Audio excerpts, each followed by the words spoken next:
Assalamualaikum, nama saya Alia Jaslina. Saya bersama dua orang lagi ahli kumpulan saya iaitu Afika Daniel dan juga Izzatu Aiza. Hari ini kami akan interview dengan seorang pensyarah yang bernama Ustaz Isham. Ustaz, hari ini kami akan menanya Ustaz beberapa soalan yang berkaitan dengan Ustaz punya financial planning. Okey, soalan pertama tentang family background Ustaz. Boleh Ustaz jelaskan sikit tentang family background Ustaz? Okey, berkenaan dengan family background. Okey, nama saya Muhammad Isham bin Muhammad Said.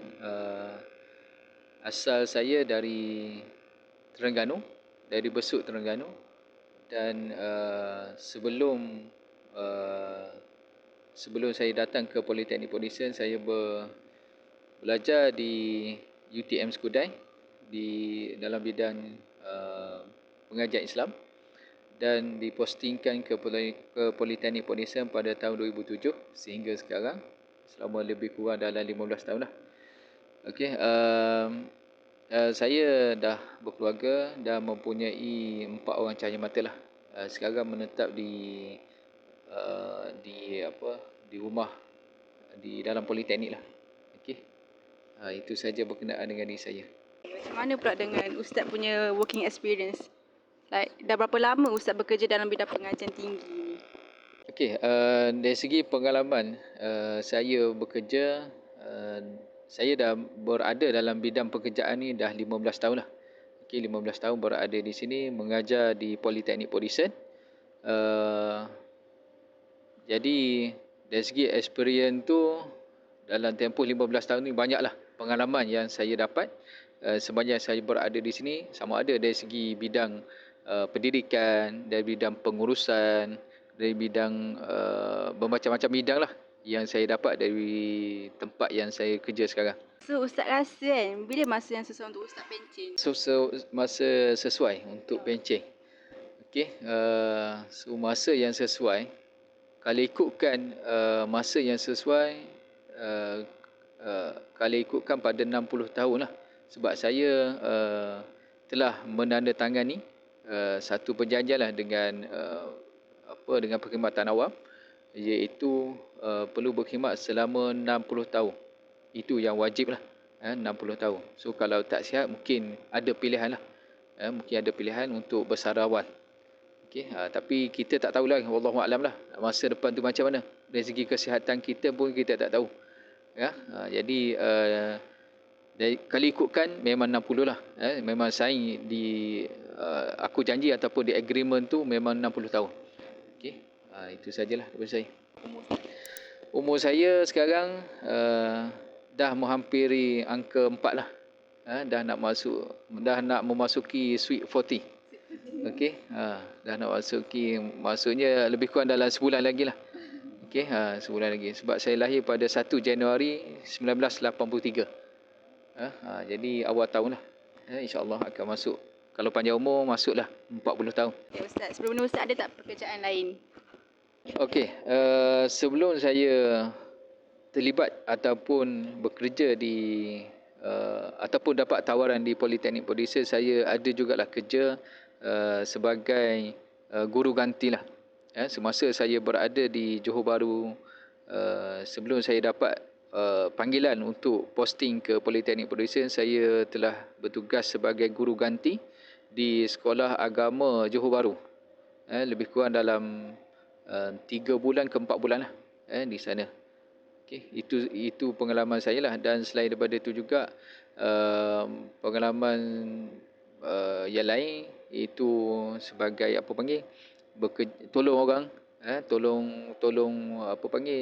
terlibat dalam bisnes jualan ataupun bisnes online, online bisnes. Okey, itu daripada saya lah. Ustaz ajar apa?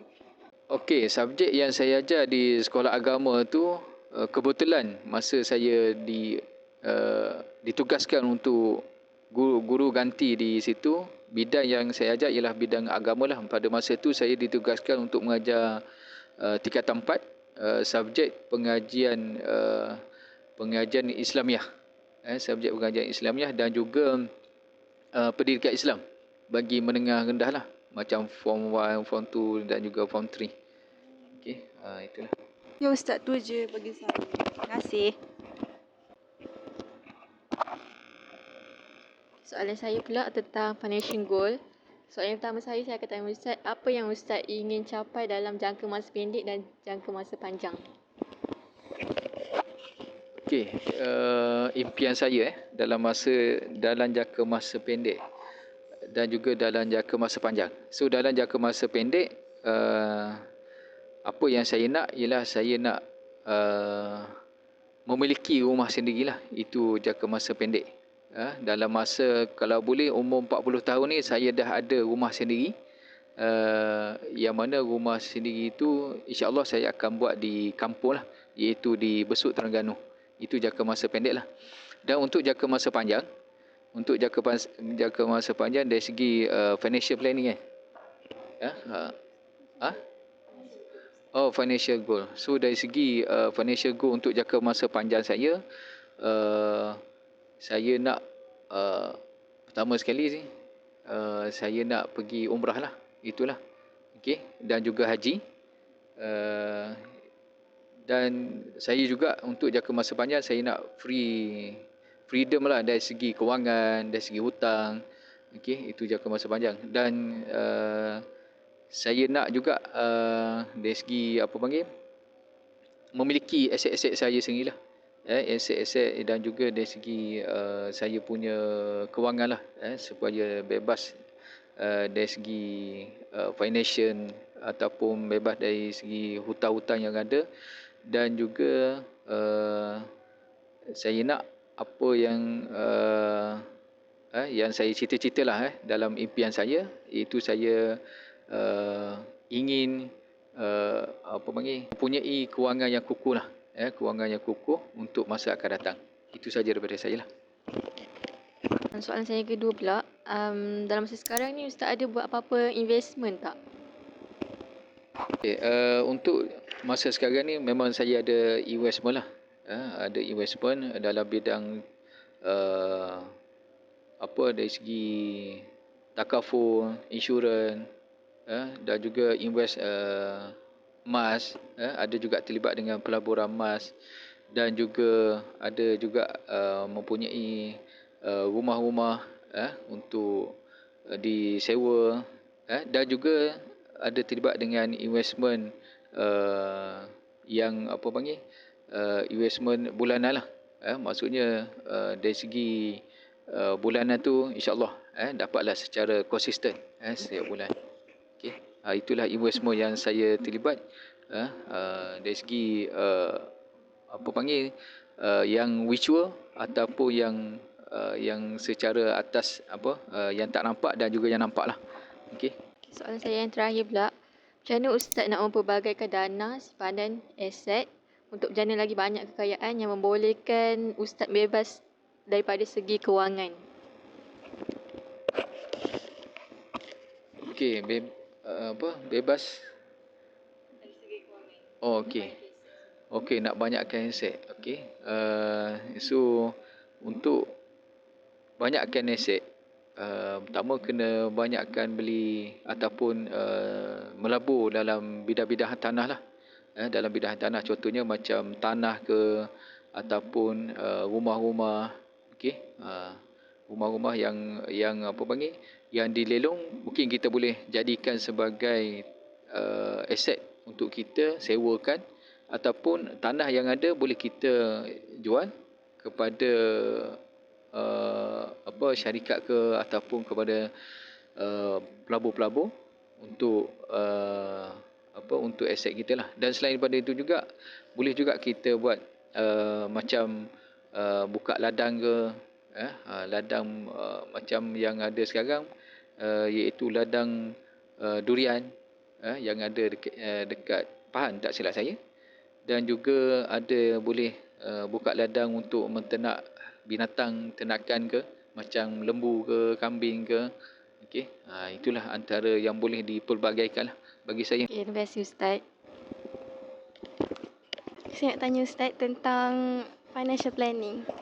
Okay, bila bercakap tentang financial planning ni ataupun perancangan kewangan Ustaz mesti ada Ustaz punya plan dalam nak menguruskan kewangan Ustaz kan. Sebagaimana kita tahu, perancangan kewangan ni penting lagi-lagi untuk yang dah berkeluarga. Jadi boleh tak Ustaz ceritakan sikit tentang perancangan ataupun cara Ustaz merancang kewangan untuk masa depan? Macam Ustaz ada simpanan ke rancang untuk masa depan? Okey, menarik soalan tu. Okey, perancangan memang setiap kita memang ada perancangan lah.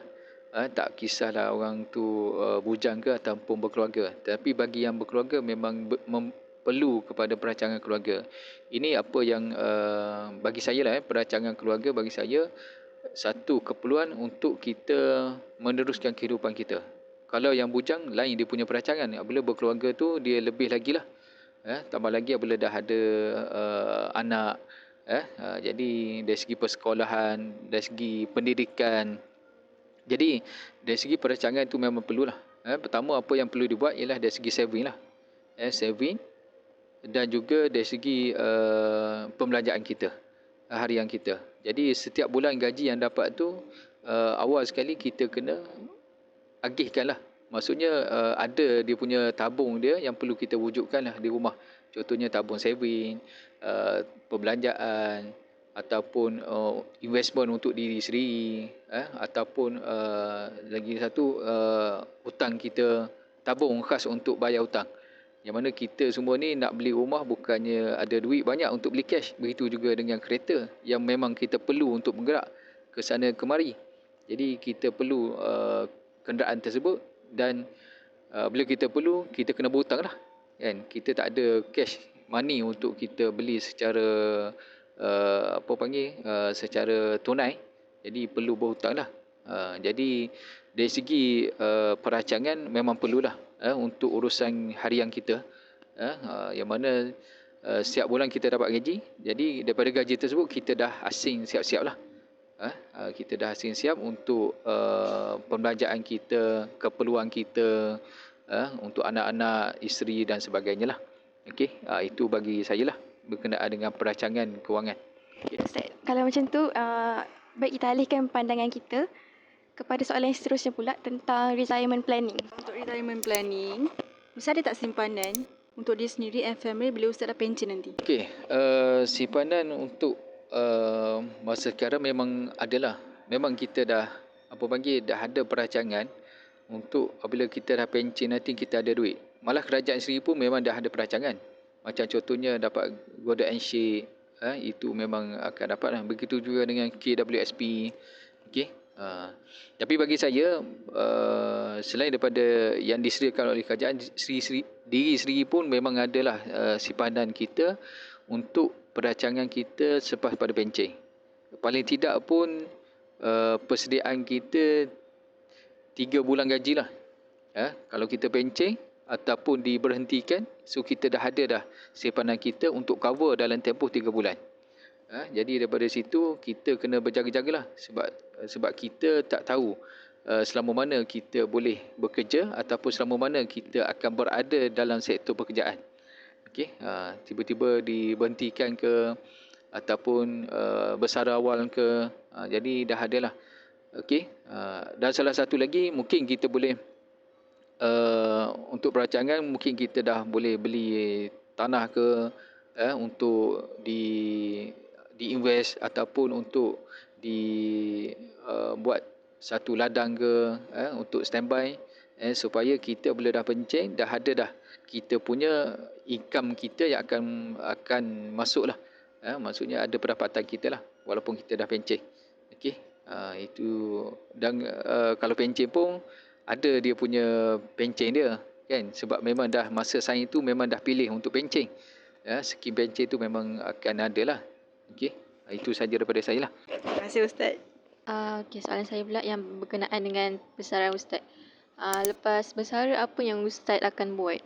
Okey, perancangan selepas bersara Okey, selepas bersara biasanya lepas bersara ni orang akan kalau kita tengoklah orang yang dah pencen kan, dia akan jadi kaki masjid lah. Kaki masjid, kaki surau kan. Okey, itu dari segi dia punya kerohanian lah tapi dari segi perancangan kalau dah bersara, okey, dah bersara nanti mungkin dari segi kewangan kita mungkin dah kurang lah sebab kita dah bergantung kepada pencen. Tapi untuk tambahkan balik kita punya kewangan, mungkin kita boleh terlibat dalam sektor-sektor tanah. terlibat dalam bidang-bidang bisnes, ataupun terlibat dalam travel ke, kan? Sebab untuk tampung kita punya kewangan lah. Sebab kadang-kadang kita dah pencen tapi hutang belum habis lagi. Ataupun anak masih lagi belajar walaupun kita dah pencen. Tapi dari segi mungkin dari segi kewangan tu mungkin kurang. Jadi kita perlu top up lah. Dari segi pendapatan kita sama ada dalam sektor, terlibat dalam sektor hartanah ataupun terlibat dalam bisnes ke dan sebagainya lah. Okey, selagi mampu lah. Okey, bukan setakat berhenti di situ saja. Itulah dari segi apabila dah pencen nantilah. Okey, insya-Allah. Kalau panjang umur. Soalan saya yang kedua pula, gaya hidup yang macam mana Ustaz nak selepas bersara? Okey. Gaya hidup selepas daripada bersara. Okey, gaya hidup yang pertama sekali, hidup kena sihat lah. Itu yang pastinya. Okey, tak nak kita pencen, dah ada banyak penyakit lah. Okey, so dari segi gaya hidup, apabila lepas bersara nanti, apabila dah pencen nanti, pertama sekali kena mempertingkatkan ibadat lah. Itu yang pertama. Sebab bagi orang Islam, ibadatlah yang lebih utama. Mungkin lepas bersara pergi umrah ke, setiap tahun ke, kan? Dan juga satu lagi, mungkin lepas daripada bersara nanti, masa untuk bersama dengan keluarga, walaupun mungkin masa tu anak dah tak ada, mungkin bersama dengan isteri, kan? Mungkin kita akan balik kepada asal balik lah. Masa mula-mula kahwin, kan? Jadi berdua lah. Bila anak dah besar, dah bekerja, dah ada keluarga sendiri, jadi akan kembali normal balik lah. Mungkin boleh tiap-tiap bulan boleh pergi honeymoon ke overseas ke, kan? Pergi honeymoon ke mana-mana lah tempat yang menarik.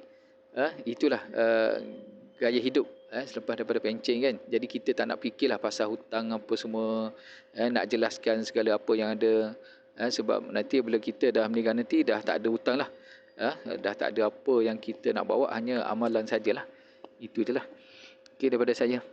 Soalan yang saya terakhir, Ustaz rasa Ustaz punya simpanan cukup tak selepas bersara nanti untuk kehidupan seterusnya? Okey, berkenaan dengan simpanan yang ada sekarang untuk bersara nanti, bagi saya rasa belum cukup lagi lah.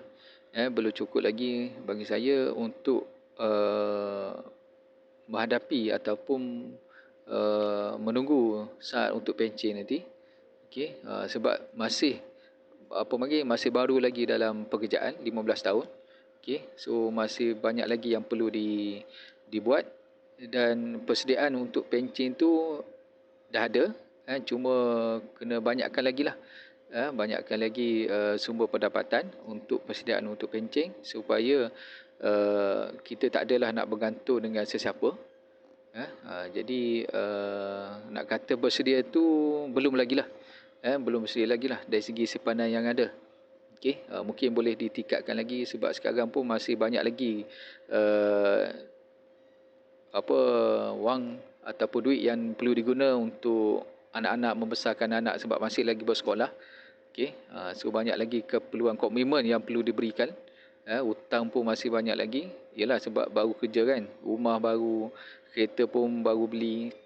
Jadi hutang tu banyak untuk settle, kan. Jadi dari segi simpanan tu adalah sikit, tapi tak boleh nak cover lah untuk pencen. Tapi insya-Allah mungkin kalau hutang dah settle, insya-Allah lah bolehlah ditingkatkan dari segi simpanan untuk pencen nanti. Okey, itu daripada saya lah. Okey, terima kasih Ustaz. Okay, baik Ustaz. Jadi apa yang dapat kita simpulkan kat sini, perancangan kewangan ni penting untuk secure kita punya future. Lagi-lagi bila kita ada investment ataupun simpanan untuk hari tu nanti, macam Ustaz cakap KWSP. Okey, kalau Ustaz sampai situ je kita punya sesi temu bual ataupun perbincangan kita pada hari ini. Nak ucapkan terima kasih dekat Ustaz sebab sudi jadi tetamu jemputan kita hari ini. Terima kasih Ustaz. Terima kasih.